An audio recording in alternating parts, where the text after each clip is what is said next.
Hey everybody, welcome back to another episode of Gavinski's tutorials.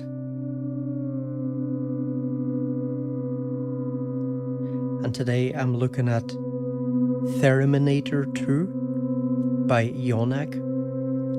So this is available for iPad, iPhone and some Macs. I think it's M1 Mac and above. I haven't not checked. You'll find that information on the App Store. I'll put a link to that in the pinned comment, as well as a link to my Patreon where there's a giveaway. And this, actually, the original of this was one of the first instruments on the App Store. And that was back in 2008, one of the first musical instruments on the App Store, according to Yonac. So that obviously was not AUv3, because AUv3 didn't exist then, so, you had to just use it standalone. I mean, even things like Audio Bus didn't exist then.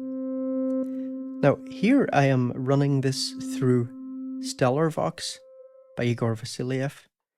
It doesn't have its own reverb, so it's quite nice to use it with a reverb. That's it with Black Hole. Maybe something a bit less extreme. That's a magic verb. So in this video, I'm going to walk through the main features of the app. I'll also start with just a little bit of information about the theremin. I'll demo the presets, and at least most of them, and I'll finish off with a review and a few suggestions for improvement. So about theremins, this was an instrument probably most of you are familiar with, right? Invented in the 1920s by a Russian inventor called Lev Sergeyevich Theremin, more well known in the English-speaking world as Leon Theremin. And so you played this instrument without actual physical contact. So it has two antennae, and one of your hands, the proximity to one of the antennae controls the volume, and the other one controls the pitch. So with one hand, as you get closer, the pitch gets higher. As you pull away, the pitch gets lower. With the other hand, as you get closer, the volume decreases, not increases, decreases. And as you pull away, the volume increases. So here, this is basically translated into something basically using MPE, but it is monophonic, where pitch is on the x-axis. I turn on my keyboard here so I get a mouse. So pitch is on the x-axis, and then the y-axis can control expression. So here we have 4 potential controls for the y-axis. So here it's set up to be controlled by volume, meaning that if I play down near the bottom, then there's going to be no volume or very quiet, and as I go up, it'll increase in volume. We can set that up with other things like filter cutoff, vibrato amount, and tremolo. Now, personally, I probably would not bother much with vibrato and tremolo, as I would rather do vibrato just, by playing on the keyboard. So just wiggling left and right is going to be your vibrato. And as long as you have the volume set up, you can just wiggle up and down for tremolo. But maybe for some things you might want to, use the vibrato and tremolo controls, maybe for some extreme effects. So let's look a little bit at the UI. Now, so also note I have 2 instances here, since it's not polyphonic and I kind of wanted to have one doing a little bit of a drone. So if we look at this upper instance here, you can see that we have a bunch of different waveforms that we can choose between. So the first one is basically going to be something that's modeled to sound like an original theremin would sound, which is basically similar to a sine wave, but a bit more harmonically rich. Now we can also add more harmonics using the drive control. And I do really like it with drive. So if I add a bit of drive to both of these, then we can see. I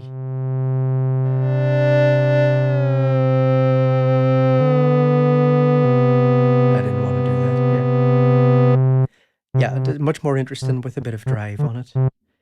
But I'll bring the drive down again for now. So I'm just compressing this little controls thing to open and close these controls. So let's look at the top instance again. So this is the theremin type waveform, and the next one then is sine. And so you can see that they do sound different.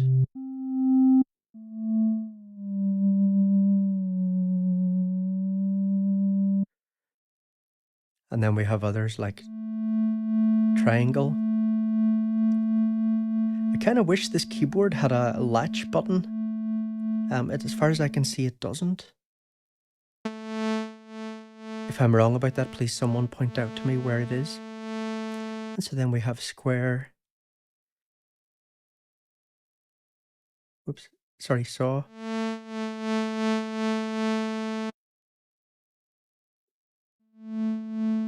Shark.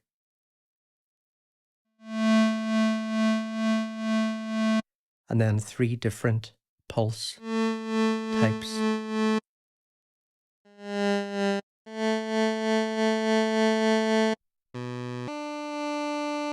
So if I put both of these, say, on this last pulse type.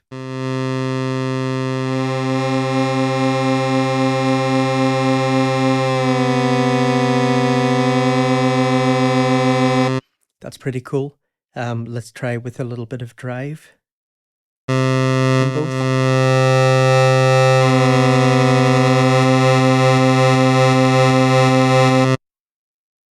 Okay, so a lot of potential there.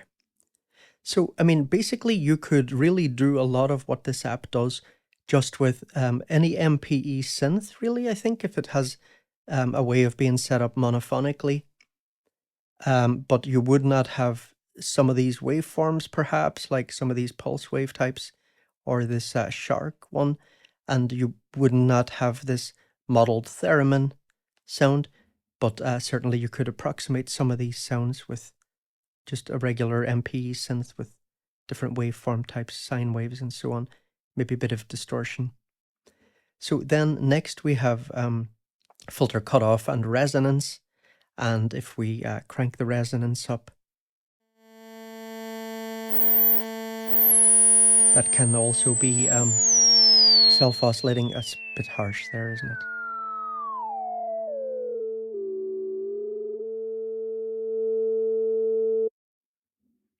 Okay, then we have this vibrato control. So let's just turn that up full. And so then I can change the rate. And of course we can adjust the depth here.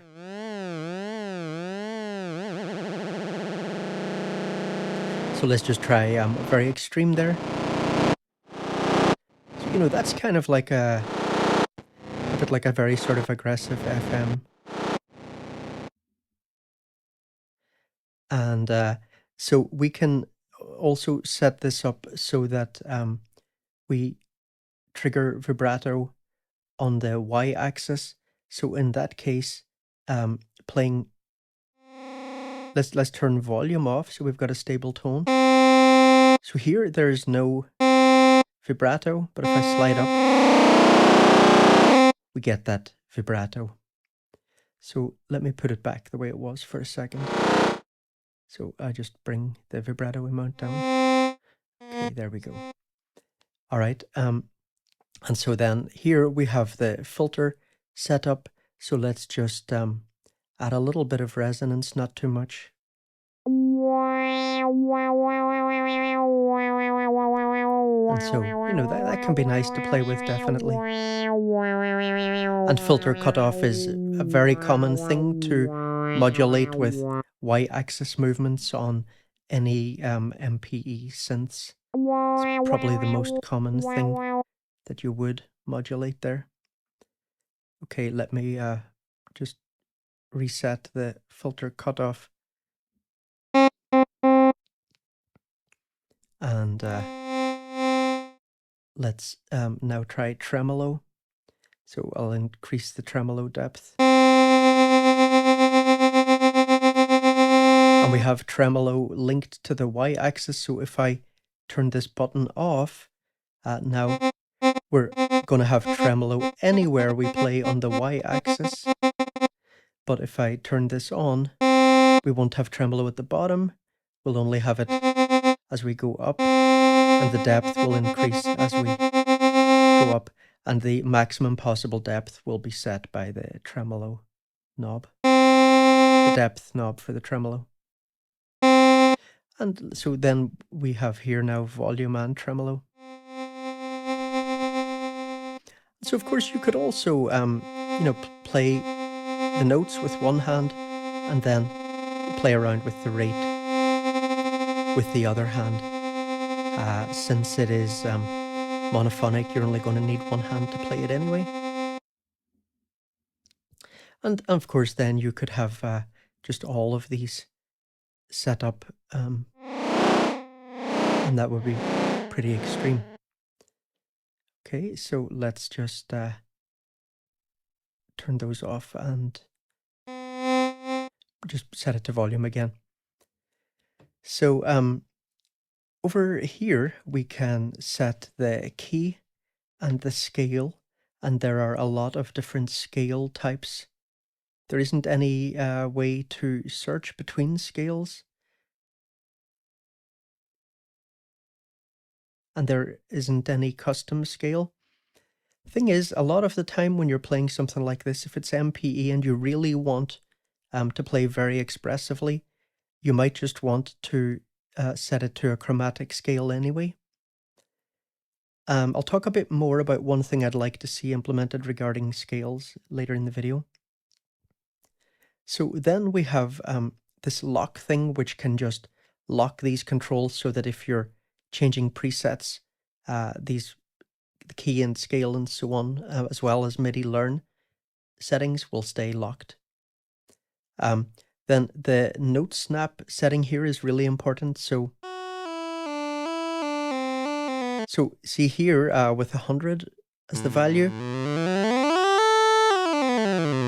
that's just no glissando and just jumping immediately from one note to another as we move around. Now that can actually be really nice for doing things that sound a little bit like pipes and stuff like that.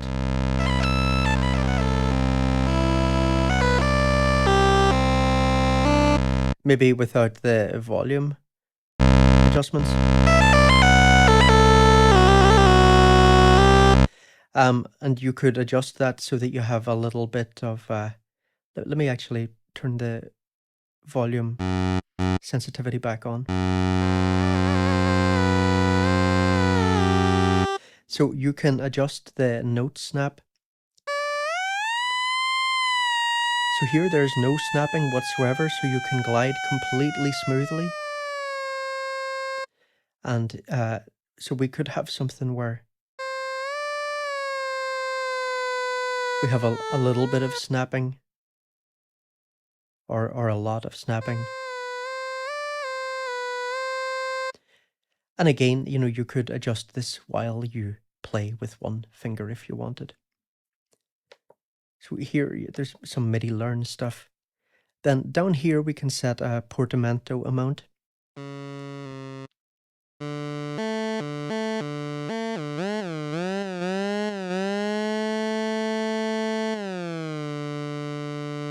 But, you really might just want to do that by turning note snap off and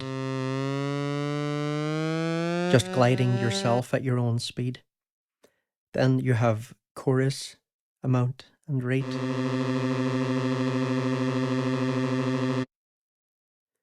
And delay.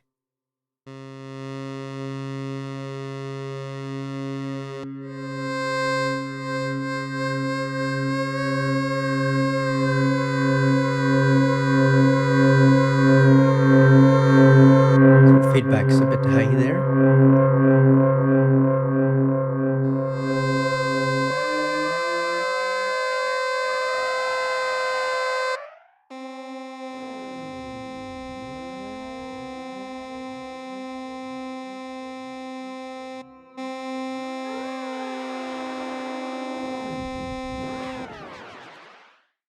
So it definitely could be fun to put this through your own effects apps. And then, there are other things like some stuff related to the preset system. I'll leave that for you to read yourself. It's in the manual. So if you click here, I think, oh no, it's not there. There's somewhere that you click here and get a link to the manual. I think it's when you click here in the standalone app, yeah.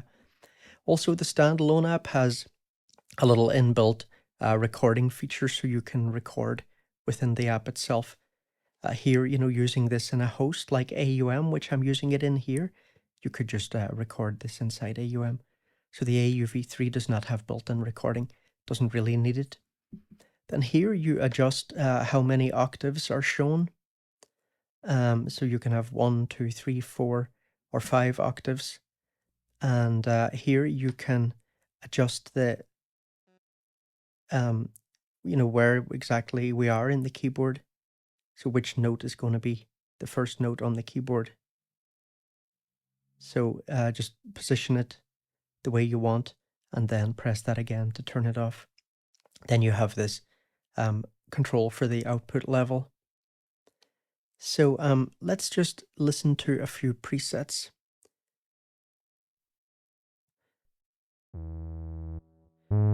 Now I really wish that it had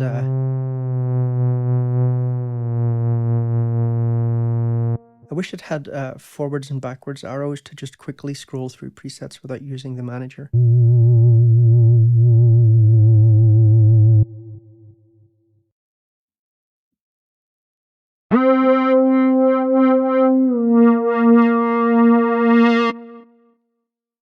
And so obviously, really, with different preset types, you're going to have to adjust your playing style.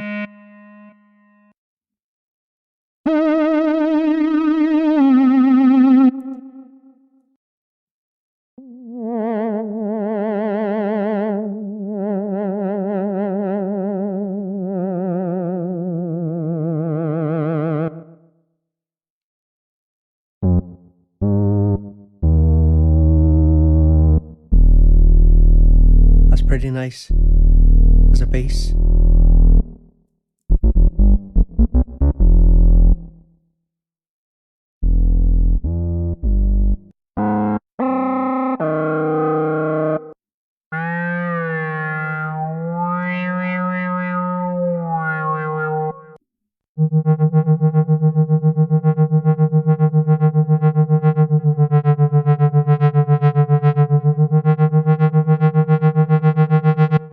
And so you can see the scale and stuff change there because I didn't use the lock button, but remember, I can use the lock button if I want.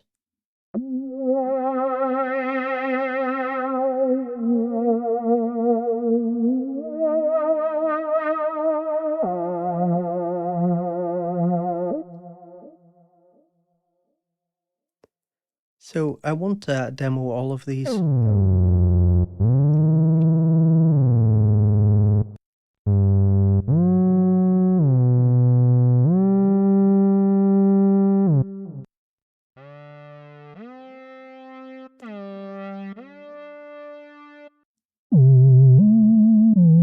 The unfortunate thing about the design of this is that because you need this browser open if you want to quickly scroll through presets. I mean, you can close it every time and then open it again. But then, if you want to see the controls again, like the controls are not visible while the preset browser is open. I just find that a little bit inconvenient because I'd like to have both the preset browser and the controls open, unless I'm missing something. I did not see a way to have both. I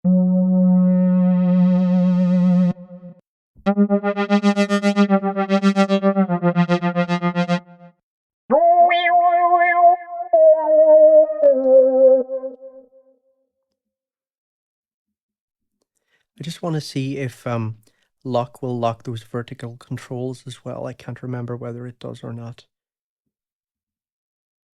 No, it doesn't, yeah. That might be something that would be useful to have locked, I don't know. I suppose there's trade-offs either way.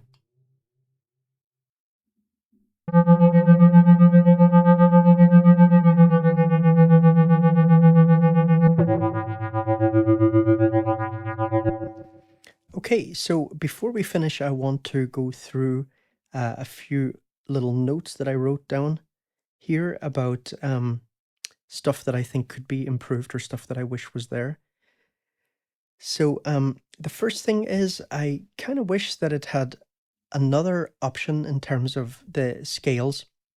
So currently, you can quantize to a scale, and then certain notes will disappear from the keyboard. Without note snap, you can still, glide between notes, right?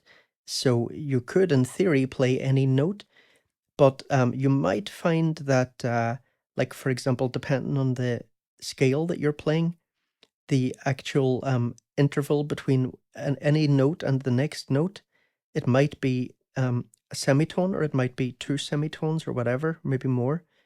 So that can make it a little bit unpredictable when playing.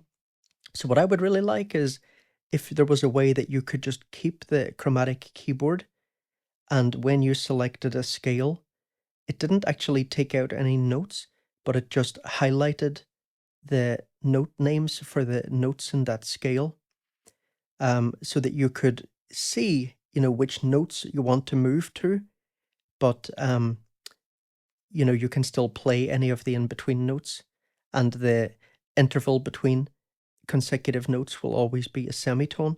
I think that would be very useful. So that's my first suggestion. Second thing, um, I we can adjust the number of octaves, but it's not very flexible, right? Because let's say I change this to I just change it to chromatic. So it's going to allow us to play 13 notes we can have visible, or 25, or 37, and so on. So basically, like the way most hardware keyboards would be. But since this is software, I would really like a little bit more flexibility. For example, maybe I wouldn't want to have just 25 notes available when I'm viewing this 2 octaves. I might want to have, let's say, just be able to go down to the C, to say as far as the C there. Um, so yeah, just that could be a little bit more flexible, because at the moment it's like all I can do is choose, here I have 25 keys visible, and here I've got 37 keys visible, and I can still scroll to reposition, but there are still just, 37 keys available there. And I couldn't make it, for example, 38 if that was going to suit my playing style, or just 36 or whatever. So that's one other suggestion I'd have. Another thing is, as I mentioned, it's kind of nice to have 2 of these and use them for droning, but there's no hold or latch mode for the keyboard that I can see. So if you've got a few different AUv3 instances and you want to play drones, it would be really useful to have that. And actually, what I would really like is if this had a polyphonic option. I can't think of any significant technical reason why it couldn't be polyphonic. I mean, obviously that would be different from a theremin, but I would still find it useful. And then I already mentioned earlier that I wish that it had arrow buttons to navigate between presets, without having to open the whole preset browser, which then covers a lot of the UI and also covers the controls part. I also find it a little bit strange that when you turn the control section on and off, that doesn't actually obscure the keyboard, it just decreases its height. But the preset browser does actually obscure the keyboard playing surface. I don't know, maybe there's some reason why it's like that, but it's just something that jumps to mind if I think about something I would like to see improved. Then the last thing I'll just say is that the manual mentions some stuff about MPE. So MPE works out of the box here in AUM using it with the on-screen keyboard.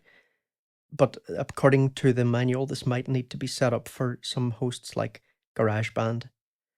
So I won't cover anything about that. The info is in the manual. I'd assume that that is just accessible to anybody with a URL on Yonac's website. And there's also more information, as I think I said earlier, in the manual about understanding the preset browser. So you can go and check that out if you need it. Okay, everyone, I hope you found that useful, and I'll see you in the next video. Take care.